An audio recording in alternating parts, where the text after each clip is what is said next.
নির্বাচন ও ক্ষমতার ভারসাম্য নিয়ে সেনাপ্রধানের বক্তব্য কিভাবে দেখছে বিএনপি ও জামায়াত। বাংলাদেশের সেনাবাহিনী প্রধান ওয়াকারুজ্জামান বলেছেন, নির্বাচন যাতে আগামী 18 মাসের মধ্যে হতে পারে সেজন্য গুরুত্বপূর্ণ সংস্কার সম্পূর্ণ করতে পরিস্থিতি যাই হোক না কেন তিনি মোহাম্মদ ইউনূসের নেতৃত্বাধীন অন্তর্বর্তী সরকারকে সমর্থন দিয়ে যাবেন। আমি তার পাশে থাকব যাই হোক না কেন, যাতে করে তিনি তার কর্মসূচি সম্পূর্ণ করতে পারেন, বার্তা সংস্থা রয়টার্সকে দেওয়া এক সাক্ষাৎকারে বলেছিলেন তিনি। তার মতে 1.5 বছরের মধ্যে গণতান্ত্রিক প্রক্রিয়ার উত্তরণ হওয়া উচিত এবং সেনাবাহিনীর রাজনৈতিক প্রক্রিয়ার কোনো হস্তক্ষেপ করবে না। একই সাথে তার এই সাক্ষাৎকারের প্রেসিডেন্ট ও প্রধানমন্ত্রীর ক্ষমতার ভারসাম্য এবং সশস্ত্র বাহিনীকে প্রেসিডেন্টের অধীনে নেওয়ার ধারণা উঠে এসেছে। বাংলাদেশের তীব্র গণ আন্দোলনের মুখে গত 5 আগস্ট শেখ হাসিনা সরকারের বিদায়ের পর সেনাবাহিনীর সমর্থন নিয়ে সরকার গঠন করেন ডক্টর ইউনূস। তারপর থেকে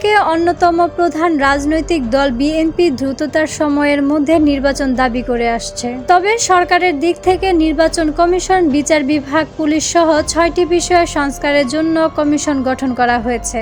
এসব কমিশন 1 অক্টোবর থেকে কাজ শুরু করে পরবর্তী 3 মাসের মধ্যে রিপোর্ট দেওয়ার কথা। সেনাপ্রধান 18 মাসের মধ্যে নির্বাচনের বিষয়ে যে মন্তব্য করেছেন সে বিষয়ে বিএনপি মহাসচিব মির্জা ফখরুল ইসলাম আলমগীর বিবিসি বাংলাকে বলেছেন, তারা মনে করেন নির্বাচন যৌক্তিক সময়ের মধ্যেই হওয়া উচিত। নির্বাচন যত দ্রুত হবে ততই জাতির জন্য মঙ্গল হবে। সংস্কার প্রক্রিয়ার জনগণের অংশগ্রহণ জরুরি, সেজন্যই নির্বাচনের দরকার বলেন মির্জা ফখরুল। অন্যদিকে জামায়াতে ইসলামীর একটি সূত্র জানিয়েছে, সেনাপ্রধানের বক্তব্য দলের এক সভার আজ পর্যালোচনা করা হবে। তবে দলটির মুখপাত্র মতিউর রহমান আকন্দ বিবিসি বাংলাকে বলেছেন, সেনাপ্রধান সামগ্রিক প্রেক্ষাপটে তার বক্তব্য দিয়েছেন। নির্বাচন বিষয়ে আমাদের আমির দলের অবস্থান আগেই তুলে ধরেছেন। তিনি জরুরি সংস্কারগুলো শেষ করে নির্বাচনের কথা বলেছেন। আপাতত এইটুকুই এই বিষয়ে দলের বক্তব্য। সেনাপ্রধান আরও যা বললেন, রয়টার্সকে দেওয়া সাক্ষাৎকারে সেনাবাহিনীর প্রধান ওয়াকারুজ্জামান বলে, গণতান্ত্রিক প্রক্রিয়ার উত্তরণ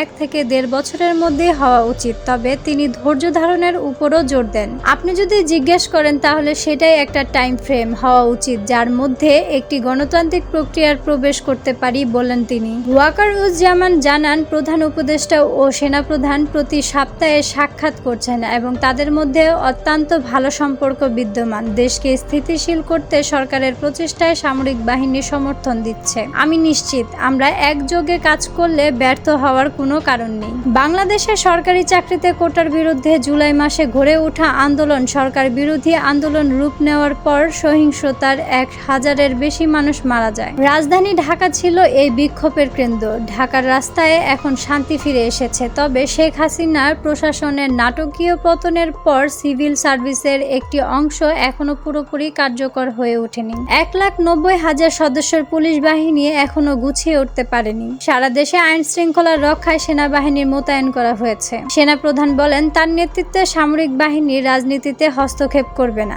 আমি এমন কিছু করব না যা আমার বাহিনীর জন্য ক্ষতিকর হয়। আমি পেশাদার সৈনিক, আমি আর্মিকে পেশাদার রাখতে চাই। তিনি জানান, ক্ষমতা থেকে হাসিনা সরকারের বিদায়ের পর সরকার যে সংস্কারের কথা বলেছে তার আলোকে সেনাবাহিনীতেও কেউ কোনো অনিয়ম করেছে কিনা তা খতিয়ে দেখা হচ্ছে এবং এর মধ্যে কয়েকজনকে শাস্তি দেওয়া হয়েছে। তবে এ সম্পর্কে বিস্তারিত আর কিছু বলেননি তিনি বলেন, কর্মরত কেউ যদি দোষী প্রমাণিত হন তাহলে অবশ্যই আমি ব্যবস্থা নেব। তিনি এটাও বলেন যে কিছু সামরিক কর্মকর্তা সাবেক প্রধানমন্ত্রী বা স্বরাষ্ট্রমন্ত্রীর নিয়ন্ত্রণাধীন সংস্থায় কাজ করার সময় কর্মপরিধির বাইরে গিয়ে কিছু করে থাকতে পারেন। অন্তর্বর্তী সরকার হাইকোর্ট বিভাগের সাবেক একজন বিচারপতির নেতৃত্বে 5 সদস্যের একটি কমিশন গঠন করেছে। তারা 2009 থেকে নিরাপত্তা সংস্থাগুলোর ধারা 600 ব্যক্তিকে গুমের ঘটনা তদন্ত করবেন। তবে দীর্ঘমেয়াদে সামরিক বাহিনীকে রাজনৈতিক কাঠামো থেকে দূরে রাখতে চান ওয়াকারুজ্জামান।